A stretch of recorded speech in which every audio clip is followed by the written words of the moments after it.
Hello, in this video I'm gonna show you if TCL 50 Pro NxtPaper comes with a USB cable inside of the box.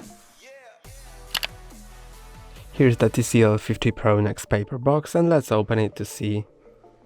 If there's a USB cable inside, the first thing we see is the phone, obviously. Then underneath there's this tray. On the tray you can find a SIM card tray opener. Then there is some documentation, charging brick and a USB cable.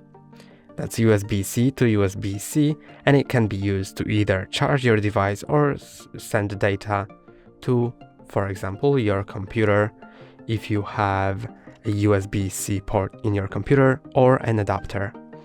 That's all for today. Don't forget to like and subscribe. See you next time.